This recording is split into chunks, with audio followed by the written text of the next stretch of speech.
Los filibusteros al abordaje. En la concepción geopolítica del imperialismo, América Central no es más que un apéndice natural de los Estados Unidos. Ni siquiera Abraham Lincoln, que también pensó en anexar sus territorios, pudo escapar a los dictados del destino manifiesto de la gran potencia sobre sus áreas contiguas.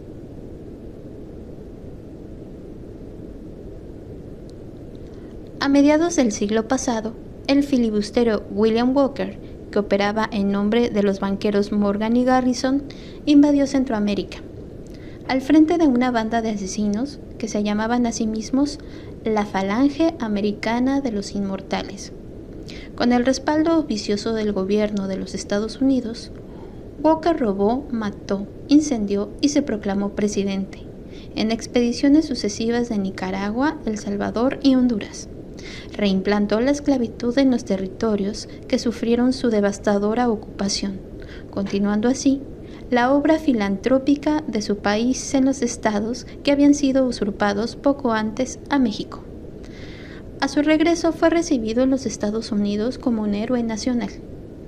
Desde entonces se sucedieron las invasiones, las intervenciones, los bombardeos, los empréstitos obligatorios y los tratados firmados al pie del cañón.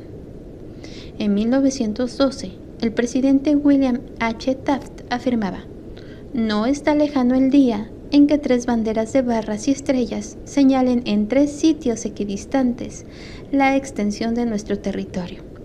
Una en el Polo Norte, otra en el Canal de Panamá y la tercera en el Polo Sur. Todo el hemisferio será nuestro. De hecho, como en virtud de nuestra superioridad racial, ya es nuestro moralmente". Taft decía que el recto camino de la justicia en la política externa de los Estados Unidos no excluye en modo alguno una activa intervención para asegurar a nuestras mercancías y a nuestras capitalistas facilidades para las inversiones beneficiosas. Por la misma época, el expresidente Teddy Roosevelt recordaba en voz alta su exitosa amputación de tierra a Colombia. "I took the canal", decía el flamante Premio Nobel de la Paz, mientras contaba cómo había independizado a Panamá. Colombia recibiría poco después una indemnización de $25 millones. Era el precio de un país, nacido para que los Estados Unidos dispusieran de una vía de comunicación entre ambos océanos.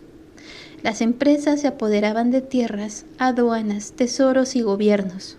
Los marines desembarcaban por todas partes para proteger la vida y los intereses de los ciudadanos norteamericanos, coartada igual a la que utilizarían en 1965 para borrar con agua bendita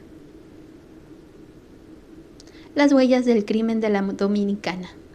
La bandera envolvía otras mercaderías. El comandante Smedley B. Butler, que encabezó muchas de las expediciones, resumía así su propia actividad en 1935, ya retirado: "Me he pasado 33 años y 4 meses en el servicio activo, como miembro de la más ágil fuerza militar de este país, el Cuerpo de Infantería de Marina.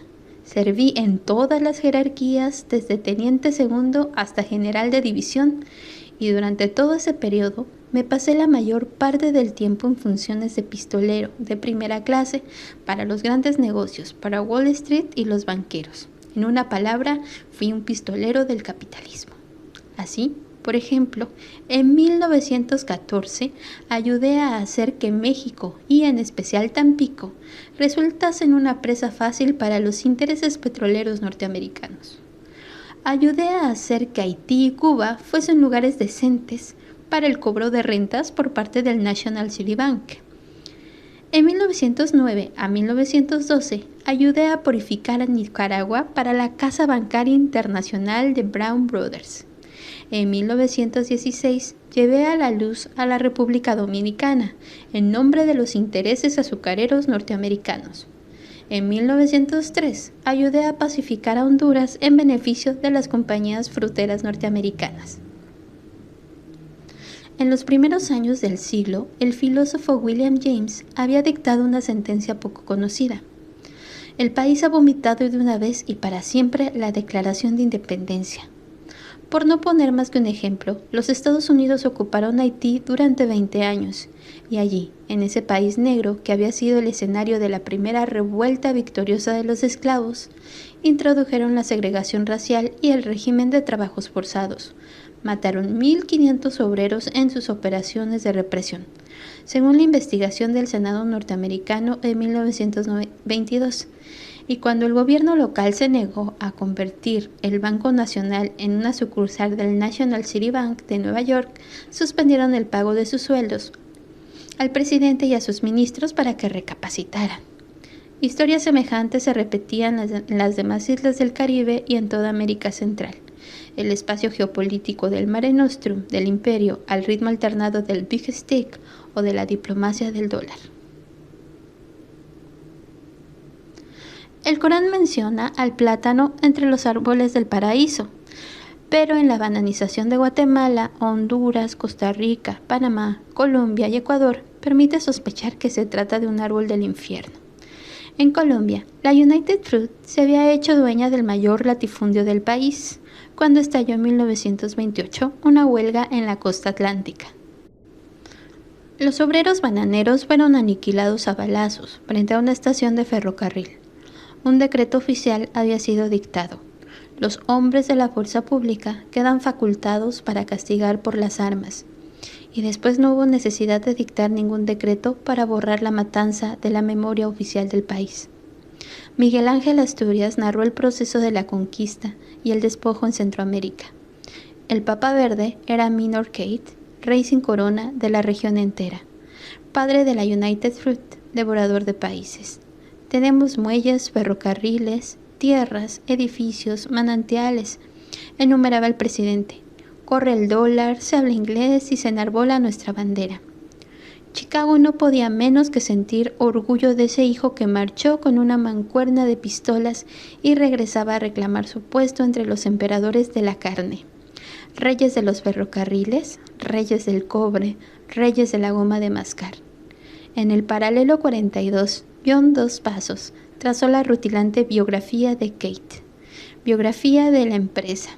En Europa y en Estados Unidos, la gente había comenzado a comer plátanos, así que tumbaron la selva a través de América Central para sembrar plátanos y construir ferrocarriles para transportar los plátanos, y cada año más vapores de la Great White Fleet iban hacia el norte repletos de plátanos, y esa es la historia del imperio norteamericano en el Caribe, y del canal de Panamá, y del futuro canal de Nicaragua, y los marines, y los acorazados, y las bayonetas.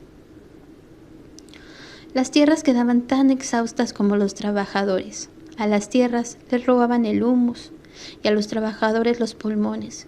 Pero siempre había nuevas tierras para explotar y más trabajadores para exterminar. Los dictadores, próceres de opereta, velaban por el bien de la United Fruit con el cuchillo entre los dientes. Después la producción de bananas fue decayendo y la omnipotencia de la empresa frutera sufrió varias crisis, pero América Central continúa siendo en nuestros días un santuario de lucro para los aventureros, aunque el café, el algodón y el azúcar hayan derribado a los plátanos de su sitial de privilegio. En 1970, las bananas son la principal fuente de divisas para Honduras y Panamá, y en América del Sur para Ecuador. Hacia 1930, América Central exportaba 38 millones anuales de racimos y la United Fruit pagaba a Honduras 1 centavo de impuesto por cada racimo. No había manera de controlar el pago del mini impuesto, que después subió un poquito. Ni la hay, porque aún hoy la United Fruit exporta e importa lo que se le ocurre al margen de las aduanas estatales. La balanza comercial y la balanza de pagos del país son obras de ficción a cargo de los técnicos de imaginación pródiga.